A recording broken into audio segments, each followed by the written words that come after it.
Hello everyone, in this video we will discuss narrative concern of folk literature. So इससे पहले हम discuss कर चुके हैं इससे पहले की वीडियो में कि इसका मीनिंग क्या होता है फोक लिटरेचर का और इसमें किस तरह की चीज़ें एडिड होती हैं। जैसे कि हमने पढ़ा इसमें लीजेंड स्टोरीज होती हैं, fable stories, fairy tales, religious tales, mythological tales, या फिर जो आपका प्रोग्रेसिंग होता है, कोई चीज़ अडेप्ट कर रहे हैं, ये सारी चीज़ें इसके अंदर ऐड होती हैं। नाउ आफ्टर दैट हमने थीमेटिक कंसर्न को डिस्कस किया था। अब इसमें डिस्कस करेंगे narrative concern of folk literature, मतलब किस तरीके से कोई चीज़ लिखी जाती है। Narrative means how to write, और किस चीज़ों का यूज़ करके ये जो लिटरेचर है, ये जो फोक लिटरेचर है, ये लिखा जाता है। फर्स्ट पॉइंट है इसमें पर्सोनिफिकेशन का यूज़ किया जाता है। And what's the meaning of personification?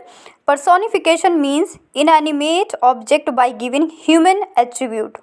Folk literature as a general worldview of Vasudha Iva Kutukam, a Sanskrit phrase which means the whole world is my family.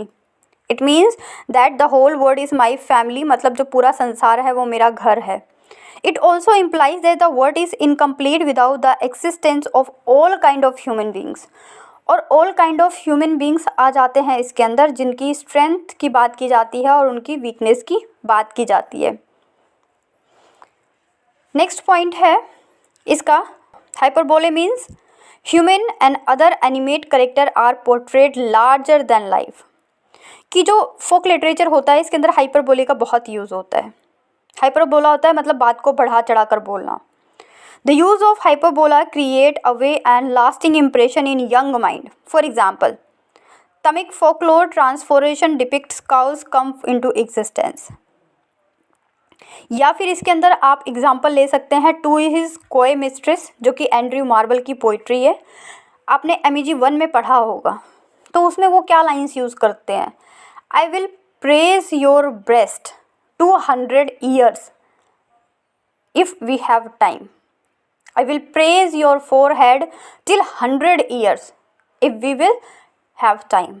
तो बोलते हैं ना कि अगर हमारे पास टाइम होता तो मैं 100 सालों तक तुम्हारे माथे को प्रेज़ करता, तुम्हारी दोनों ब्रेस्ट को 200 ईयर्स तक प्रेज़ करता.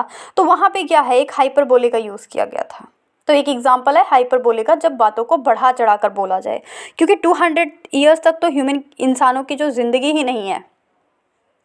तो ये उसका एक एग्जाम्पल है. नेक्स्ट है इसका नेक्स्ट पॉइंट, फोर्थ पॉइंट है एल्यूजन टू माइथोलॉजी. जितने भी हमारी ये फोक लिटरेचर होता है, फोक टेल्स होते हैं, इसमें इल्यूजन का यूज़ किया जाता है. नेक्स्ट पॉइंट है हिस्टोरिकल इवेंट्स. हिस्टोरिकल इवेंट्स का यूज़ किया जाता है बिकॉज अगर आप किसी की स्टोरी बता रहे हैं तो आप उसके बारे में हिस्ट्री बताते हैं ना, कि ऐसा हुआ था, फिर उसके बाद ऐसा हुआ, या फिर ऐसा हुआ.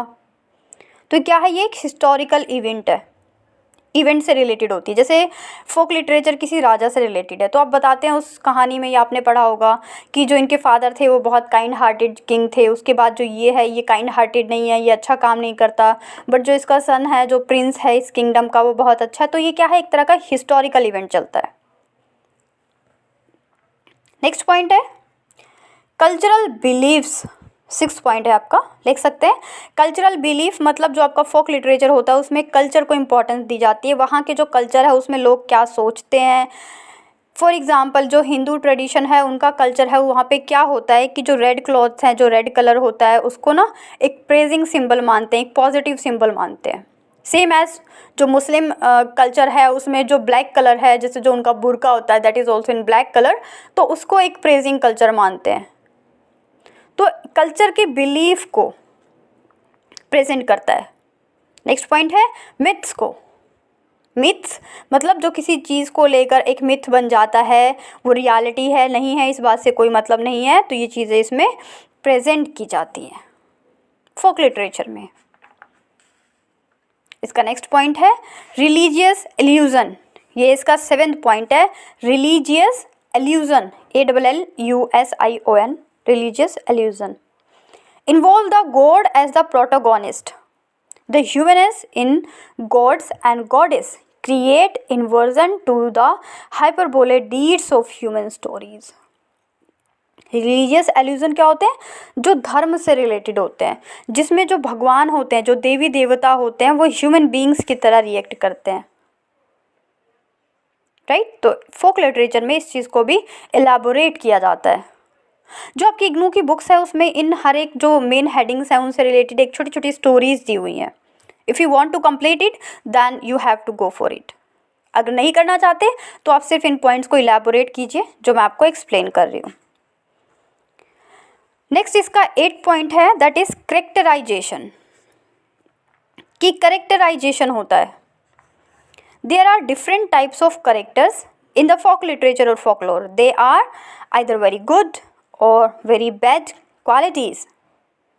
ये तो बहुत बहुत बहुत अच्छा दिखाया जाता है उनको, या फिर उनकी बैड क्वालिटीज़ को प्रेजेंट किया जाता है। The main mail character is generally young. अब मेल करेक्टर को कैसे दिखाते हैं, ये पॉइंट्स इंपॉर्टेंट है। Young, honourable, courageous, unselfish and caring. Female characters को कैसे दिखाया जाता है, द फीमेल प्रोटोगोनिस्ट। इनकी क्वालिटीज़ दिखाई जाती हैं, young, fair complexion, kind hearted, charitable and caring. तो ये मेल और फीमेल प्रोटोगोनिस्ट की बात हो गई। Akbar and Birbal and Tenaliram tales have such characters. For example, the prince and the water spirit has a hero who obedient, humble, courageous and sacrificial. मतलब जिसने बहुत सेक्रीफाइस किया है। तो ज़रूरी नहीं है आप इसका ये एग्जाम्पल दे द प्रिंसेस, या फिर आप द वाटर स्पिरिट का example they.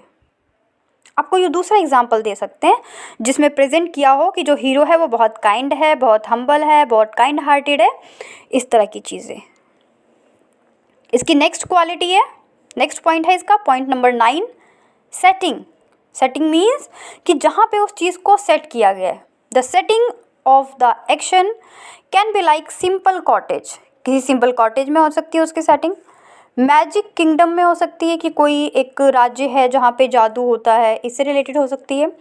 Time is generally refers to the past, so expressions like, और जो टाइम होता है इसका नरेशन का वो मैक्सिमम ऑफ द टाइम में पास्ट को लेकर होता है। और इनकी कहानियाँ कैसे स्टार्ट होती हैं, once upon a time there is a story, once upon a time there is a beautiful princess, right.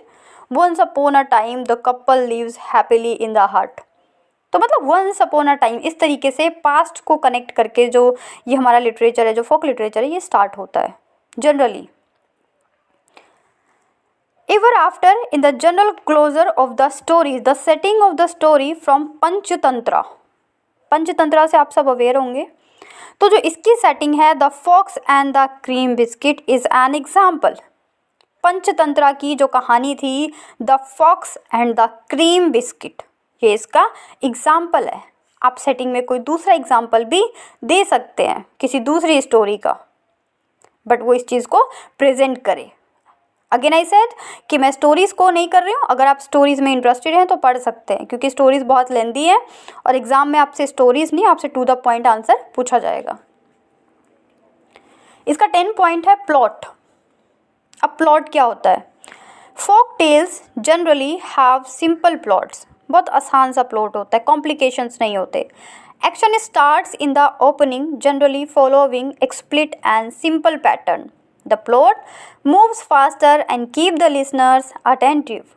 The plot is stimulating and instructive. Example दिया है, one of the famous Jataka tales can be taken as a example. तो Jataka tales का example दिया है, आप इसमें दूसरा भी लिख सकते हैं। स्पेलिंग है JATAKA, Jataka, TALES, tales. Now next point is, your 11 point is style. Style means how the story, in which manner the story is presenting, in which manner the folk tale is presenting in the front of readers और viewers.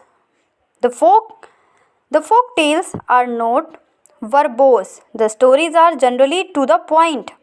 बिल्कुल simple साधारण सी stories होती हैं। Magic होता है, supernatural beings होते हैं, जैसे कि एनिमल और ह्यूमन का बात करना दिखा देते हैं। And object like mirror, houses, pens, spells, enchantment, magical transformation are generally used in the stories. Folk tales में इन सारी चीज़ों का जनरली यूज़ किया जाता है, मतलब मेजॉरिटी ऑफ द टाइम इनका यूज़ किया जाता है। पॉइंट नंबर 12 है आपका point of view and tone, कि जो स्टोरी प्रेजेंट हो रही है उसको प्रेजेंट कौन कर रहा है, कौन सा पॉइंट ऑफ व्यू प्रेजेंट कर रहा है, first person point of view, second person point of view या फिर third person point of view. Start कीजिए लिखना। The third person narration is used to present the point of view in the folk literature. Folk literature या folk tales you can say, इनके लिए हमेशा third person narration का use किया जाता है। Tone of the narrative shows the preference of good over bad, और जो टोन होती है वो कैसी होती है, प्रीफरेंस दी जाती है टोन से ही गुड को, जो गुडनेस होती है किसके टूवर्ड्स, बैड के टूवर्ड्स। अच्छाई को इम्पोर्टेंस दी जाती है बुराई के कंपैरिजन, और देना भी चाहिए, है ना। The tone and language are used to portrait the human strength, weakness and limitations. जो टोन है और जो लैंग्वेज है उसको इस तरीके से यूज़ किया जाता है कि ह्यूमन की स्ट्रेंथ को, उसकी ताकत को, वीकनेस को और लिमिटेशंस को, उसकी कमियों को प्रेजेंट किया जा सके। The readers gets new insight and understanding the story below.